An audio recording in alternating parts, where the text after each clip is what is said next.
Fatihah kerana ia merupakan kunci untuk kita memahami 113 surah yang lain.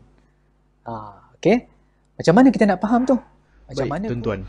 Selepas kita tahu berkenaan dengan kisah Al-Baqarah tadi, timbul persoalan yang kedua. Apa kaitan kisah Al-Baqarah dengan keseluruhan isi kandungan surah Al-Baqarah? Okey. Untuk menjawab soalan ini, yang pertama sekali kita kena tahu latar belakang surah Al-Baqarah. Surah Al-Baqarah mengatakan tema utama surah ini adalah istifat, pemilihan. Cabaran terhadap pemilihan, kemudian bagaimana nak mengekalkan pemilihan tersebut dan bagaimana sunnatullah di dalam suatu pemilihan. Salah satu golongan yang sering diabaikan hak mereka, yang tidak diberi hak mereka yang sepatutnya, yang mudah dizalimi dan mudah ditindas.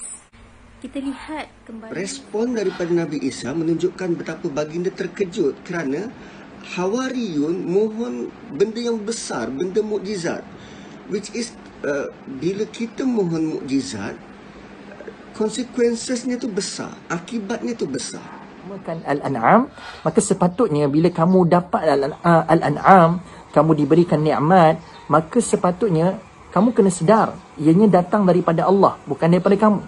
Kamu cuma diberikan kelebihan untuk menundukkan mereka, untuk kamu dapat manfaat daripada yang pertama, bolehlah kita katakan surah ini tembok, ia merupakan simbolik antara dua kelompok, iaitu kelompok yang beriman dengan kelompok yang kufur. Maka Al-A'raf itu berada sebut dalam surah ini adalah betulkan cara kamu pandang, iaitulah hendaklah kamu memandang ghanimah itu hanyalah sekadar amfal, hanya sekadar tambahan.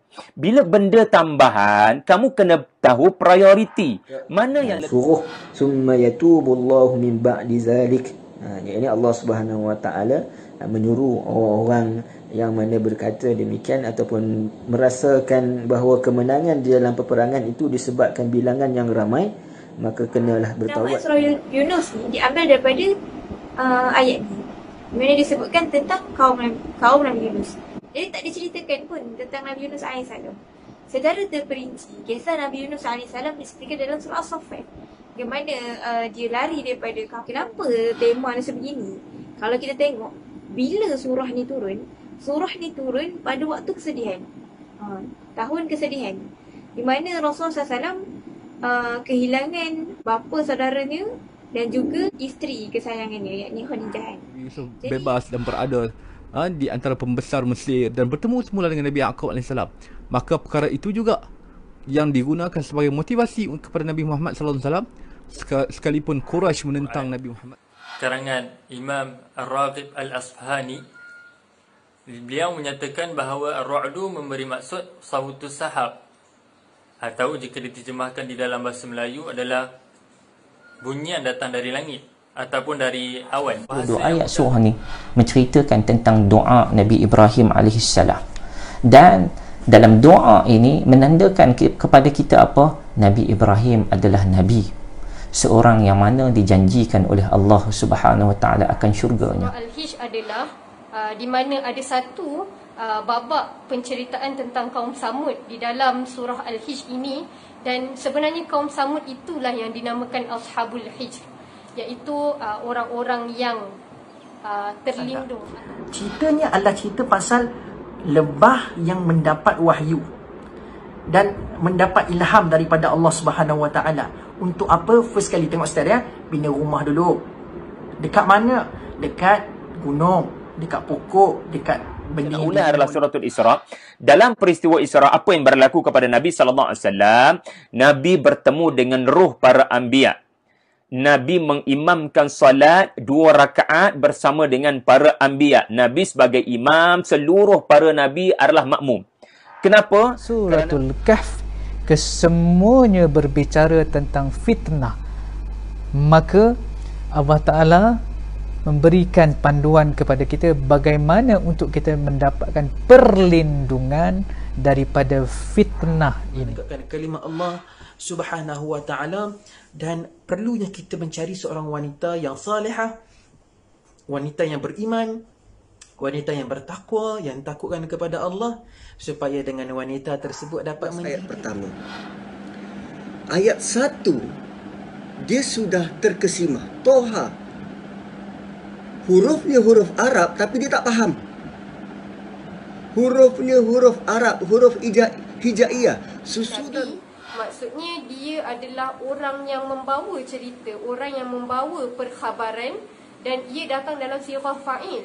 Fa'il ni maksud dia dia datang dalam bentuk sirah mubalaghah. Itu kepada Darut Tauhid, sebagai satu tempat orang Islam yang pada dahulunya Nabi Ibrahim AS menjadikan tempat ini sebagai tempat tauhid kepada Allah Subhanahu Wa Taala.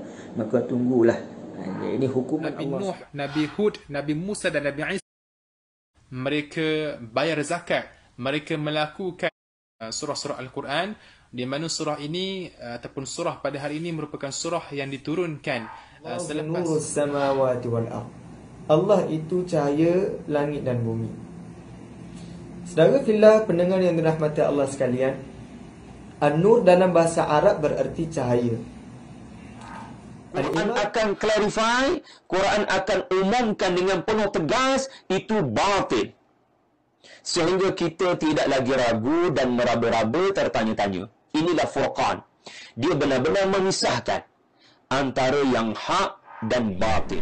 Seseorang itu memiliki bakat tersebut, dia berhak, dia ada pilihan untuk menggunakan bakat tersebut ke arah jalan kebaikan ataupun jalan keburukan. Di dalam surah ini Allah menceritakan tentang bagaimanakah mereka yang ada bakat kepenyairan ini menggunakan bakat tersebut ke arah surah jalan yang kita tidak boleh jangkakan bahawa Allah juga mengilhamkan kepada semut seperti mana Allah ilhamkan kepada An-Nahl, kepada lebah. Maka Allah juga ketika Nabi Musa dilahirkan sewaktu masih bayi, ketika mana diarahkan oleh Firaun untuk membunuh sebarang ataupun mana-mana anak kecil yang lahir pada zaman itu, bunuh, jangan dibiarkan hidup. Dinamakan surah Al-Ankabut, Abah.